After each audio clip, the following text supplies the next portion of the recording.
Same name, new logo. That's the decision from the Crusaders following their lengthy review into the team's branding following the March 15th shootings.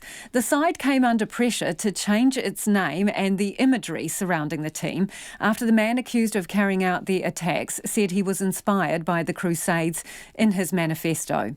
The former rugby union boss, Steve Tew, even came out saying the team's branding and name was no longer tenable in the wake of the attack. However, the side has decided to keep the name because it says nothing else better represented the club's values. Nicholas Pointon reports.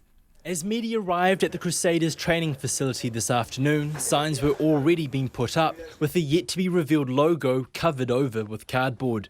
Inside, the Crusaders' chief executive, Colin Mansbridge, said the franchise was horrified that people connected the team's identity to the March 15th attacks, and he wanted to change that. Despite this, the team has kept the name, and Mr Mansbridge defended the decision to do so, saying the team wanted to rebrand what it meant to be a Crusader. I think of people like Kate Shepherd in Christchurch when I think of the word Crusader. I think about Tariana Turia and the way she's described as a Crusader for the rights of Māori youth, and latterly I've heard people describe Greta Thunberg as a Crusader, and that's used in everyday language, and nobody seems to have a problem with that. They're very excited by that, and we have to be conscious if we're going to be that sort of Crusader. So we want to be Crusaders that include and unite. He said that involved doing away with some of the old imagery, and the new red and black tohu logo was a nod to the Crusaders' multicultural team and fan base. However, Mr Mansbridge could not confirm if the horses would be returning to the field for Crusaders' home games next year.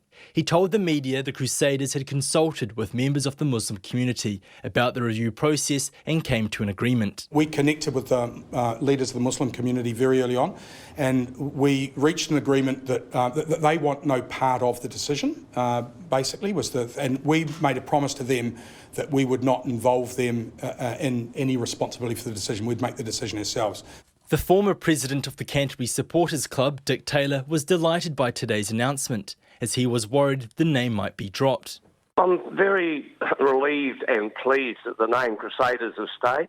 I think that's just part of keeping the name as part of the great part of the heritage.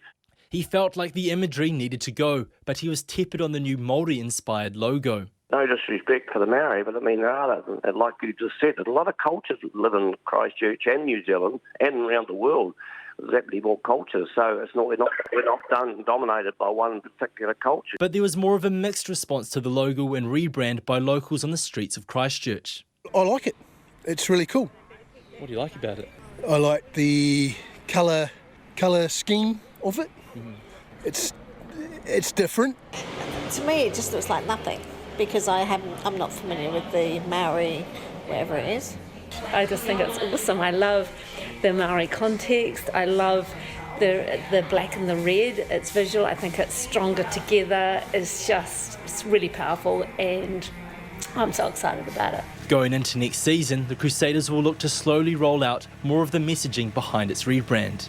The new logo is expected to feature on the team's jerseys in 2021. In Christchurch, for Checkpoint, Nicholas Pointon.